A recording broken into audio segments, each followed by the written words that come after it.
It's me, Mario!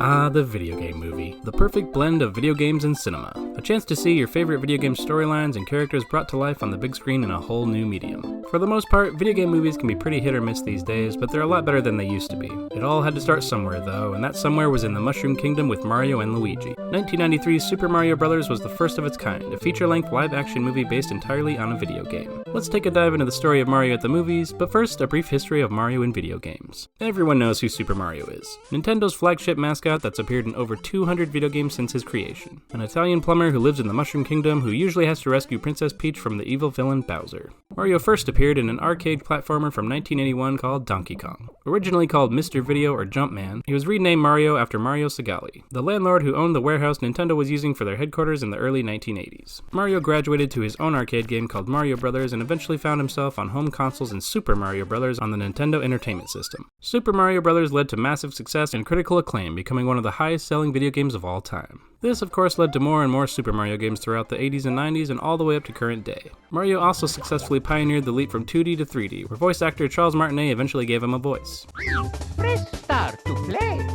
Mario not only has video games, but he's got t-shirts, action figures, Lego sets, his own cereal, and even his own TV show called The Super Mario Super Show back in the late 80s. With the Mario Brothers and plumbing's a game, we're not like the others who get all the fame. He's had roles in puzzle games, role-playing games, sports games, and even fighting games. It's safe to say that Super Mario is by far the most popular video game character of all time, and a pop culture icon in his own right, sharing worldwide recognition with characters like Superman, Mickey Mouse, and Darth Vader. Super Mario had an incredibly successful movie in 2023, but it wasn't his or Nintendo's first experience with movies. There was an animated Mario movie that was only released in Japan back in 1986 called Super Mario Bros. The Great Mission to Rescue Princess Peach. That is the actual first film based on a video game. Well, it's one of two.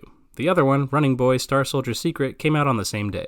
A fan restoration group called Kineko Video has restored it in 4K and put it on their YouTube channel, and it's a pretty impressive presentation. I highly recommend it, and there's a link in the description if you want to check it out. Like and subscribe. The story of how Super Mario first entered the world of live-action movies starts with Roland Joffe and his production company, Leitmotiv. Joffe met with the then president of Nintendo, Hiroshi Yamauchi, and pitched him a script. Joffe pitched an idea for a prequel story to the first Super Mario game. Something darker and grittier, something that could appeal to both children and adults. Joffe also offered Nintendo creative control over the movie, but more importantly, the merchandising rights. Something that other production companies were not offering up. Nintendo felt that the Super Mario brand had enough power to get creative the way Joffe wanted to with his darker tone story, and with his offer of merchandising rights being too hard to resist, they gave him the rights for only $2 million. The stage was set for Super Mario to begin his first live-action foray onto the silver screen. Let's begin with the writers. Now I gotta say, in all my research for a Lamphouse video, I don't know if I've ever seen so many writers attached to a movie. Scripts in Hollywood often go through multiple different writers and drafts before they are put to filming, but I don't think I've ever seen so many different names attached to a movie's writing history. As far as I can tell, 9 different writers, often in teams of 2, worked on this movie. Probably the first red flag into the story.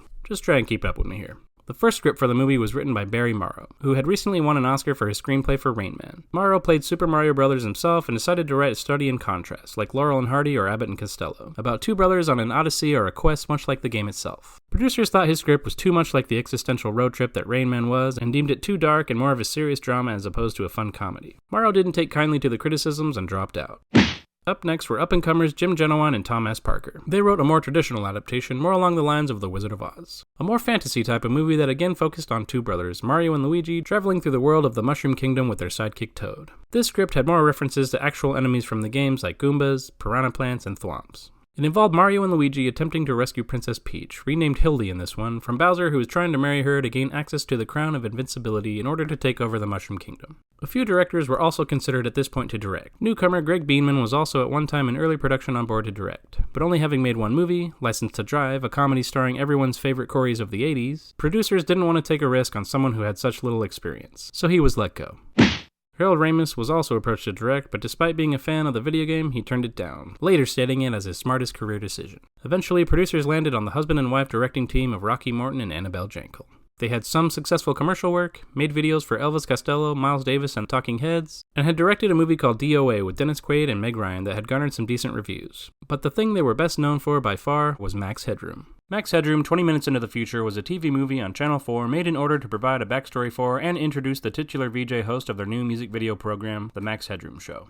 The series is set in a futuristic dystopia ruled by television networks, and features the character and media personality Max Headroom. Max's personality was meant to be a satirical exaggeration of the worst tendencies of television hosts in the 1980s, who wanted to appeal to youth culture yet weren't part of it. It was artistic, edgy, and cool. Producers liked Martin and Jenkel's style and thought they'd be a good fit for their darker-toned Mario movie. Having come from the self-proclaimed Tim Burton School of Filmmaking, they had a background in comic books and animation, and they wanted to approach the movie with a darker, more serious tone along the lines of the recently successful Batman and Teenage Mutant Ninja Turtle movie adaptations. They wanted to tell a prequel story that told the, quote, true story behind Nintendo's inspiration for the video game, basically working backwards, going off the idea that Nintendo interpreted the events of the movie and eventually came up with the video game. When Morton and Jenkel read Genuine and Parker's script, they didn't like it, but saw potential in what Morton reportedly thought could be their Batman. So they hired their own writing duo, Parker Bennett and Terry Runt, to fix up the script. Bennett and Runt kept most of the fantasy elements that Genuine and Parker had in their script, but added some sci-fi into the mix. Morton and Jenkel still didn't like what they saw, but not only that, had some ideas of their own they wanted incorporated into the script. Inspired by Dinosaur Land from Super Mario World, Morton and Jenkel envisioned a parallel dimension where instead of mammals evolving and becoming the dominant species after evolving into modern-day humans, dinosaurs were the ones who dominated and therefore kept evolving. The parallel dimension labeled Dino Hatton would be accessed by Mario and Luigi via a portal deep in the New York sewer system. Bennett and Runt were tasked with incorporating the new parallel dimension element into the script, and were told the tone to go for was like that of Ghostbusters, and Mario was reworked to be more of a sleazy type character like Bill Murray's Peter Venkman. This was toned down though when Bob Hoskins was eventually brought on board and adapted to be older and more likable.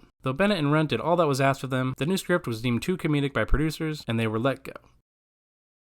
So another writing team, Dick Clement and Ian LaFrenne, were brought on to bring more action to the current script. Clement and LaFrenne also brought a more feminist tone to the movie, expanding Princess Daisy's role as well as Lena's. This is also apparently where the role of Big Bertha came from too.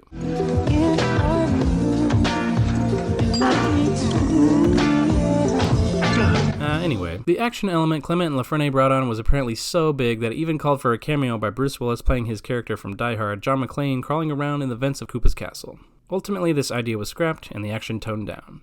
It was time to cast this thing. Dustin Hoffman had expressed interest in the role of Mario. Having just won his second Academy Award and being renowned for his roles in popular movies like The Graduate and Rain Man, Roland Joffe and Leitmotiv were ecstatic. But then President of Nintendo of America, Minoru Arakawa, didn't think he was right for the role, and Nintendo, having creative control, decided not to go with him. Danny DeVito was up next. He was offered the role of Mario and was even offered the chance to direct the movie, but after reading the script, he turned them down. Tom Hanks was offered the role and was actually into taking the role, but after some consideration, Nintendo backpedaled and pulled their offer. This might seem like a weird move nowadays, but hard as it may be to believe, Tom Hanks was not the actor he is today. At the time, he was mostly known for comedic roles like The Burbs, Splash, Turner and Hooch, and Big. And despite an Academy Award nomination for Big, Nintendo didn't know if he could handle the serious, more dramatic role of Mario they were looking for. Imagine turning down Tom Hanks for not being dramatic enough for your Super Mario movie. Tom Hanks dodged a bullet though, receiving an Oscar for Philadelphia the same year that Super Mario Bros. Came out. Producers eventually turned their interest to British actor Bob Hoskins, who was fresh off the hugely popular Who Framed Roger Rabbit, and had an Oscar nomination under his belt for his performance in 1986's Mona Lisa.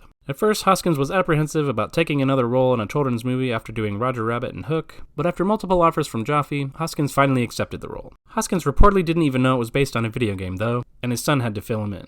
I didn't even know it was a game. It was my kids that told me. Well, I said, what's your next film? I'm doing Super Mario Brothers.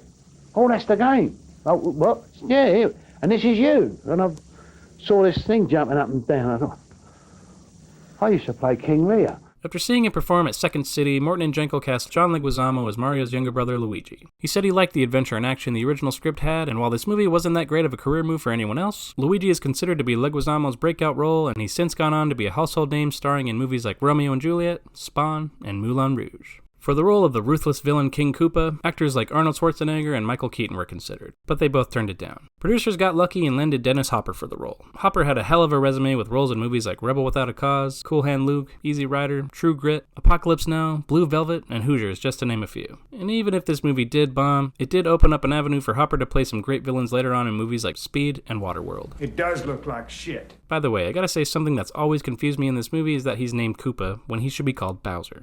In the original game, Bowser is the king of the Koopas, the little turtle enemy Mario faces from time to time. Why they went with Koopa instead of Bowser, I'm not really sure. To round out the supporting cast, we've got Fisher Stevens as Iggy, Richard Edson as Spike, Fiona Shaw as Lena, and of course, Samantha Mathis as Princess Daisy. Alright, here's another weird name decision. Why did they go with Princess Daisy instead of Princess Peach? Or even Princess Toadstool as she was known at the time in the US? Princess Daisy was the princess in the Game Boy version of Mario, which wasn't even the most current Mario game at the time. I'm gonna assume it's because Daisy is a more normal name than Toadstool. Daisy has since been attributed to being Luigi's love interest in the games these days, so at least retroactively it makes some sense. When production was starting its early stages, just weeks before shooting was to begin, Hollywood Pictures, which is owned by Disney, bought the distribution rights for the movie and demanded significant rewrites. They were worried that the story of the script had strayed too far from what they wanted as a children's film, and that it was too effects heavy and therefore more expensive. They decided to bring in writers Ed Solomon and Ryan Rowe to touch up the previous script by Dick Clement and Ian LaFrenne. And this time, the producers inhibited directors Rocky Morton and Annabelle Jankel from having any input. Solomon and Rowe toned down the more adult themes of the previous script and rewrote it to be more in line with a Disney-esque family film. They rewrote a lot of key scenes with a smaller budget in mind and even included a wedding sequence for Mario and his girlfriend Daniela. Apparently this was filmed, but ended up on the editing room floor. When Rocky Morton and Annabelle Jankel, already aggrieved from not being able to be involved with the new writing, saw the new script, they almost walked away from the project. But feeling they had already come so far, and feeling that no other director could at that point understand the material enough to adapt it properly, they stuck around, believing they could possibly reclaim their vision during production. Filming began in the summer of 1992 in the abandoned Ideal Cement Company factory just outside Wilmington, North Carolina. Production designer David Snyder, best known for his work as art director on the original Blade Runner, transformed the abandoned factory into Dino Hatton by taking all the elements from the video game and turning them into a metaphor, combining them with 3D and real characters. Snyder was excited for the opportunity, claiming you'd never have this much room on a soundstage, and was excited to take advantage of the flexibility of 6 or 7 stories to work with. He and his team worked off the idea of looking at New York while on mind-altering drugs. Fun fact, the abandoned factory was also used in the first Ninja Turtle movie, and also in The Crow. When the cast showed up and they were given the new scripts, they were instantly, and understandably, disconcerted. They didn't resemble the scripts they had signed up for. The actors put up such a fuss that production brought back Parker Bennett and Terry Rent to revise the script.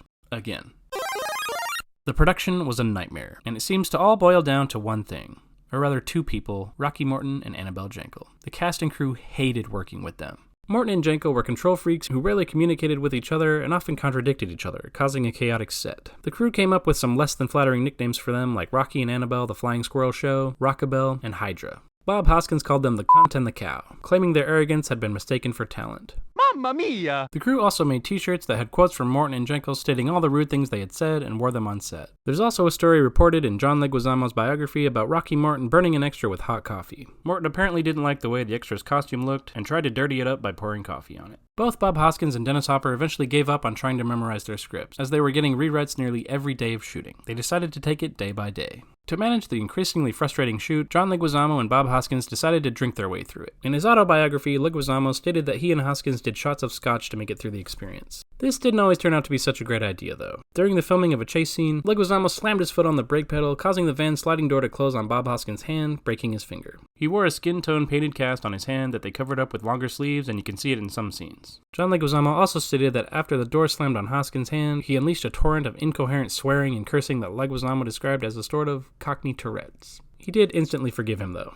After a long summer of filming, production ended in July 1992. For the editing process, Morton and Jankel were locked out of the editing room and had to contact the Directors Guild of America to help get back inside the room. When the movie eventually came out on May 28, 1993, critics hated it. People were really thrown off because the movie was too dark, and nothing like the happy, colorful video games it was based on. They praised its effects and some of the acting, but ultimately hated the poor writing of the script. Probably because the script had gone through 1,000 drafts and as many different writers. The movie only made $8.5 million in its opening weekend, coming in at number 4 after Cliffhanger, Made in America, and Dave. When all was said and done, worldwide it only recouped $38.9 million of its $48 million budget. Rocky Morton and Annabelle Jankel never made another movie. No one wanted to touch them after the disaster that was Super Mario Bros. Dennis Hopper has since disparaged the movie in interviews. This is a pretty funny story, though. I made a picture called Super Mario Brothers. My 6-year-old son at the time, he's now 18, at the time he said, Dad, I think you're probably a pretty good actor, but why did you play that terrible guy, King Koopa, in the Super Mario Brothers? And I said, well, Henry, I did that so you could have shoes. And he said, Dad, I don't need shoes that bad. Bob Hoskins also never had anything nice to say about the movie, often describing it as a, quote, fucking nightmare. In an interview from 2007, he was asked, "What is your worst job you've done? What has been your biggest disappointment? And if you could edit your past, what would you change?" His answer to all 3 questions was Super Mario Bros. Personally, I have a weird relationship with this movie. When you're a kid, there's like 5 movies you watch every day, over and over, and for better or worse, this was one of those movies for me. I'm sure my parents loved that. When I was a kid, I just watched it, accepting it for what it was, having no idea movies could even be bad. Nowadays, I'm not exactly sure how I feel about it. I watch it with nostalgia glasses on, and I have a great time, but admittedly, this movie is fucking weird. It's beyond weird. It's outright bizarre. Let's break down the good and bad of this movie, starting with the bad. The movie opens with an interesting animated intro set in prehistoric Brooklyn with Dan Castanella giving us a quick preface about the movie that reportedly wasn't even in the original script. You know, it just don't get no better than this. Yeah. It was probably wise to include this, hasty as it was, because it's not always entirely clear in the movie what's going on. At least when you're a kid, it's not. What if the dinosaurs weren't all destroyed? And the writing is not great. There's a lot of just go with it happening. In this scene, Iggy and Spike mistake Mario's girlfriend Daniela for Princess Daisy because she's, quote, wearing a disguise. That's not the girl. That's it. She's wearing a disguise. I just want a mile away. Of course she's wearing a disguise. She thinks she can fool us. There's a dance scene, one that reportedly replaced a scene with strippers, cast by actual strippers by the way, that is so weird and awkward. Mario has to get this rock back from a woman who has wrapped it around her neck, and Mario goes about getting it back in an interesting way. At least it's got Walk the Dinosaur. And let's talk about the Goombas. Like everything else in this movie, they're fucking weird. In the video game, Goombas are the little iconic mushroom-type enemy, and probably most common enemy that Mario faces. In the movie, they're these guys. I assume the writers were leaning on the actual term for Goomba, which is an old pejorative term for something like a lackey, usually in connotation with the Italian mob. I guess I get what they were going for. These guys are big, dumb, and they do what they're told, but Goomba in name only. I remember it grossing me out a lot as a kid. There's a weird naked baby dinosaur that comes out of an egg, there's fungus everywhere, people take mud baths, it goes on. I gotta wonder if Nintendo hadn't gone with the cheap studio with the merchandising deal and gone with the real one, they would have made a decent movie. And if they'd sat down with one writer and director and had a clear vision from the start, that things might have been different. Let's move on to the good. Though the movie does have problems with writing, story structure, directing, basically all things that require a movie to be good, I think it has a lot of heart behind it. The acting actually is very decent, ranging from the main players all the way down to the bit players, and has a surprising amount of actors who went on to do other things. You can tell they gave it their all despite a harrowing production. Bob Hoskins does his thing flawlessly, he's always good. Dennis Hopper does the same, dropping some pretty good one-liners. I'll kill you! I'll meet you in the playground after school. I'm gonna make a monkey out of you, plumber. Later, alligator. But it's John Leguizamo that really shines, and I've followed his career pretty much my whole life because of this movie. Come from sitting on my butt all day playing video games, that's why. The comedy is pretty good too. I hope the guy downstairs knows where we're going. This scene is a stroke of genius. Name? Mario. Last name? Mario. Okay, what's your name? Luigi. Luigi? No, Luigi Mario. Okay, look, how many Marios are there between the two of you? There's 3. It's Mario, and Luigi Mario. Did we ever need an explanation as to why the first Mario game is called Super Mario Bros. When it has Mario and Luigi? No, but this is comedy gold. From that moment on, their names were etched into my brain as Mario and Luigi Mario forever. Luigi Mario. What, you got a problem with that? The scene where the Goombas all dance in the elevator is so stupidly funny that it really does it for me. Every time I hear this song, I think of the Goombas dancing.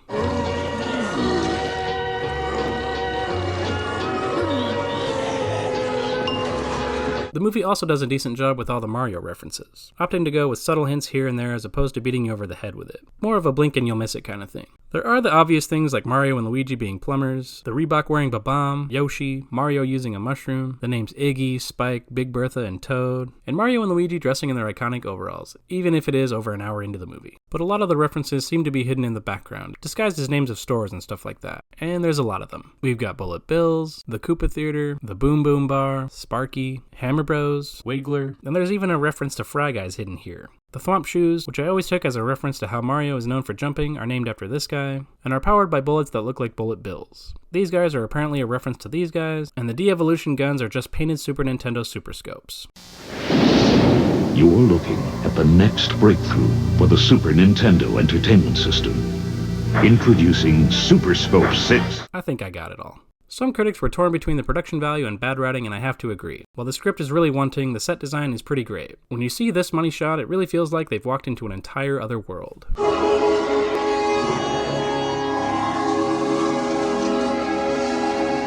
Even though the effects are really dated now, I think they still hold a certain 90s aesthetic charm. They still look cool even if they are pretty cheesy. The dinosaur effects for Yoshi are pretty impressive too. Lead creature designer and supervisor Patrick Totopoulos designed Yoshi as an abstract fantasy T-Rex and gave him large eyes to evoke a softer and less menacing quality. 4 versions of the Yoshi puppet were built. A stand-in, a wireless model, a half puppet for the tongue, and a fully functional model that utilized 70 cables and 9 operators, costing $500,000, which is over $12 million today. You may ask, why is this movie so weird? Why did it turn out so bad? It does boil down to too many drafts and a directing team that no one respected, but you can only blame them for so much. Rocky Morton and Annabelle Jankel were doing something that had never been done before. There was no formula to look back on how to make a video game movie. In the game, Mario goes from left to right and rescues Princess Toadstool. Or Peach, whatever. How are you supposed to adapt this? Morton and Jankel were also dealing with a lot of decisions that Nintendo and the producers above them were making and getting blamed for it. Like their co-stars, they also had to deal with making a movie with an ever-changing script that they didn't sign up for. They grit their teeth and forged ahead with something new. This movie was kind of ahead of its time. To be clear, is the actual movie ahead of its time? No. But the idea to make a movie out of a property like a video game was. The movie has gone on to garner a cult status these days, with midnight anniversary showings in movie theaters, dedicated fan sites, and even extended cuts put together online made out of the deleted scenes. And this movie did lead to a new adaptation in movies, the video game adaptation. After Super Mario Bros., we got adaptations like Double Dragon, Street Fighter, and Mortal Kombat, which eventually led to movies like Resident Evil, Tomb Raider, and Sonic the Hedgehog, and Mortal Kombat. So even if this movie was a train wreck, it did lead to better movies these days. Mario walked so Sonic could run. Super Mario Bros. Scared Nintendo away from Hollywood for 30 years, and with good reason. After the movie's complete critical and commercial failure, Nintendo was wary of licensing out any of their intellectual properties for film adaptation anymore. In 2019, Nintendo would eventually release another adaptation, Detective Pikachu, to improved critical and commercial success. But more importantly, it would get Nintendo rethinking their stance on adapting their properties. While Shigeru Miyamoto was overseeing Nintendo bringing their older games to the Virtual Console, a line of downloadable Nintendo games for Nintendo's Wii and Wii U as well as the 3DS, he realized their content business would be able to develop even further if they were able to combine their long-beloved software with that of video assets, and utilize them together for extended periods. Miyamoto knew that the process of making a film was far different from that of making a video game, and wanted a film expert to lead the effort. He found his man in the CEO of Illumination, Chris Meledandri. While working with Nintendo and Universal Studios in 2016 to create Super Nintendo World, Miyamoto met Meledandri and felt that his working process was similar to his own. Miyamoto felt that he would be the proper lead for a Mario film, and soon they started discussing the possibility of an animated Mario movie. And in January 2018, Nintendo announced that they would be working on a film with Illumination and Universal, with Miyamoto and Meledandri co-producing.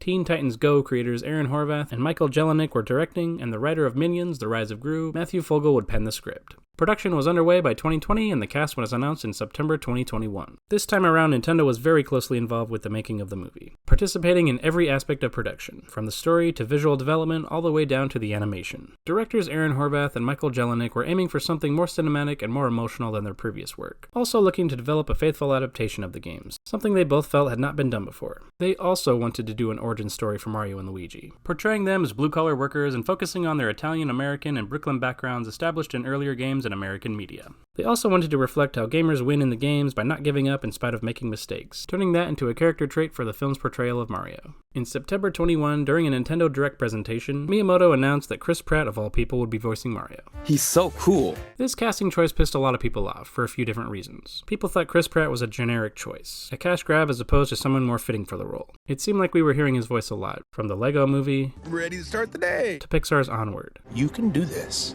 Not to mention, Pratt also has some backlash from belonging to a super fundamentalist homophobic church. We Nintendo fans had some questions. Would Chris Pratt use his normal voice, or try to emulate Mario's iconic Italian accent? People also thought the casting was disrespectful to Charles Martinet. The original voice of Mario has been doing the job for over 3 decades. I didn't really think they'd let Charles Martinet lead a major Hollywood production, but I did agree that the casting seemed pretty generic. We would just have to wait and see. Among the other cast announcements were Anya Taylor-Joy as Princess Peach, Charlie Day as Luigi, Jack Black as Bowser, Keegan-Michael Key as Toad, and Seth Rogen as Donkey Kong. Nintendo did also mention that Charles Martinet would be involved in some surprise cameos, so at least they had that. The film was animated by Illumination Studios Paris in Paris, France from September 2020 to October 22. And on April 5th, 2023, all of us Nintendo fanboys pushed past the hordes of kids and went and saw the movie. The opening scene with the penguins, which was actually the teaser for the movie, is great. That is but a taste of our fury. Do you yield? It was funny to see the penguins from Mario 64 and other games in the movie. Then we jump into a Mario Bros. Commercial, which, if you notice, has the music and lyrics from the Super Mario Bros. Super Show, which is an awesome throwback. We're the Mario Brothers, and plumbing's a game. We're not like the others who get all the fame. The Mario Brothers have their traditional accents from the games in the commercial before the movie comes right out and pokes fun at the accent itself. It's me, Mario. And Luigi. What about the accents? Is it too much? Too much? It's perfect. Wahoo!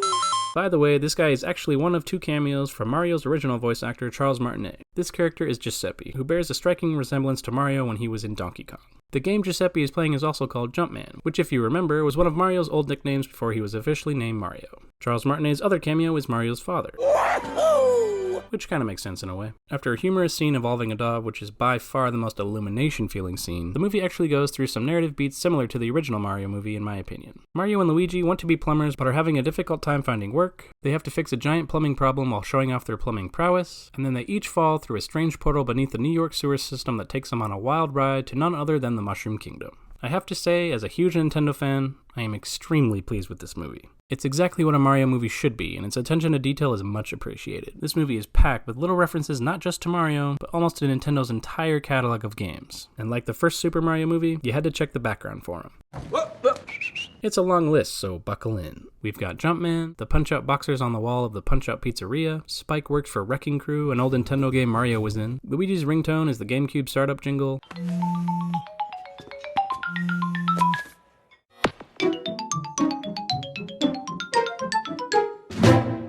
Mr. Game & Watch makes an appearance on a van in the background. There's a Pikmin statue here. Mario's room is full of references to old games like Kid Icarus, Star Fox, and Kung Fu. There's a reference to Balloon Fight. The news reporter is Pauline from Mario Odyssey, who in turn was actually the damsel in distress from the original Donkey Kong arcade game. We go to Bob-omb Battlefield for Mario 64. We go to Sand Kingdom for Mario Odyssey. We go to this fucking place. Baby Mario and Luigi make an appearance. We've got Diddy Kong, Giant Eels, Bloopers, Lumas, Dry Bones, Shy Guys, Bob-ombs, Bonsai Bills. Whatever those things are! The list is endless.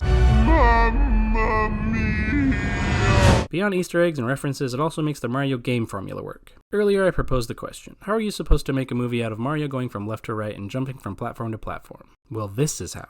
They've cleverly set up all the platforming pitfalls and enemies as a training ground for Mario. Mario repeats the course numerous times over and over until he gets it right, exactly like a video game. And if that wasn't enough, we also get a traditional left to right scene of Mario jumping his way through Brooklyn set to Beastie Boys' No Sleep Till Brooklyn. Speaking of music, while the soundtrack may suffer a little from being one of those movie soundtracks that uses every cliche movie song that you can think of,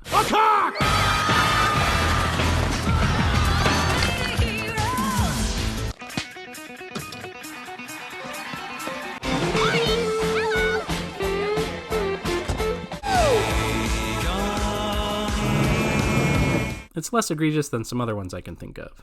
And the score really shines. I mean, they really nailed the music. Illumination didn't do their own score, they did a Mario score. The film's composer Brian Tyler worked closely with Koji Kondo, who makes the score for Nintendo games like Mario and Zelda to incorporate themes from the games within the film's score. The soundtrack includes songs from across the entire Mario library, and the medley used during the ending credits was a dream to listen to. Donkey Kong even shows up to the DK rap from Donkey Kong 64. How fucking awesome is that? And of course, we've also got Jack Black's Peaches song. Peaches, peaches, peaches, peaches, peaches, peaches, peaches, peaches, peaches, peaches. And oh my god, you guys, this movie has Mario Kart on Rainbow Road. When I say this movie pays attention to detail, I mean it. In Mario Kart, if you drift enough, you end up getting a little boost, which is exactly what Mario does here. This time around, Mario and Princess Peach must save Luigi from Bowser. Some people were thrown off by this, but I thought it was a pretty good idea. It's an update on old damsel in distress cliches, and it fits right in with Luigi's craven characteristics anyway. Since this wouldn't be much of a review if I just talked about how much I love this movie, I'll mention a couple minor complaints I have with it, and I mean very minor. The pacing of this movie is very fast. It seems like once we're getting used to a scene, we're moving on to the next one. It could be that this is 2023 and it's the age of extremely small attention spans. I mean, that's exactly how they write movies made for streaming, with absolutely zero fluff and no chill time for the audience to get bored. But it's also a kids movie. Gonna have to let that one slide. Plus, I gotta say it's not as bad on repeat viewings. Also, why does Mario hate mushrooms? Mushrooms? Mario and mushrooms go together like peanut butter and jelly. They gave Sonic the Hedgehog chili dogs in his movie, why did they make Mario hate mushrooms in his? The voice acting in this movie is pretty decent. Charlie Day is perfect as the nerve-wracked Luigi. I'm about to marry a princess and rule the world. Wow, Yay! Anya Taylor-Joy is a good Princess Peach, Keegan-Michael Key is funny as Toad, Jack Black does this thing as Bowser, although I feel like he could have sounded deeper or more menacing with more bass or something. Open the gates or die. And Chris Pratt is fine as Mario, I guess. People did freak out when he was first cast as Mario, but they all shut up after the movie came out. In my opinion, he was just fine. Nothing special. He wasn't a bad Mario, but that doesn't mean he was a good Mario. He kind of just used his regular voice with a slight Brooklyn accent and was generally inoffensive. I kind of feel like it could have been anybody. Hey! Seth Rogen as Donkey Kong was fine too, but he also just did his regular voice, but without an accent or inflection or anything. It did work pretty well. Rogen's voice fit with DK's robust personality, but it almost feels like a missed opportunity to find someone more willing to bring something extra to the role. And finally, Fred Armisen as Cranky Kong, the only voice I really didn't care for. This guy was entirely miscast. He's supposed to sound like a cranky old man, not a goofy, insane Larry David. Who is this guy? I guess it could always be worse. You say you gotta be young to rock, but Cranky's gonna show you how to walk. This movie made so much money. Critics complained that it was just a movie full of Mario references. That's why I'm here. But audiences loved it. As of this video, it's grossed over $573 million in the US and Canada and over $766 million in other territories for a worldwide total of $1.34 billion. With a B. Not only did it make a lot of money, it broke all kinds of records. To name a few, it's the highest grossing film of 2023, the highest grossing film based on a video game after just 1 week of release, it's the third highest grossing animated film ever, and it's the first film based on a video game to gross $1 billion worldwide. And that's Super Mario at the movies. From the first and one of the worst video game movies ever made, to the highest grossing one probably of all time. It's safe to say that there's going to be more Nintendo films. After 30 years, Mario is back on top of his game at the movies. And I'm here for it. Who knows, with a possible Luigi's Mansion and Donkey Kong spin-off on the horizon, and if a Zelda movie is any good, maybe we can have Mario, Luigi, and Donkey Kong battle Link, Detective Pikachu, and Sonic the Hedgehog in a Super Smash Bros. Movie. It's been a long road, but well worth it. Game over.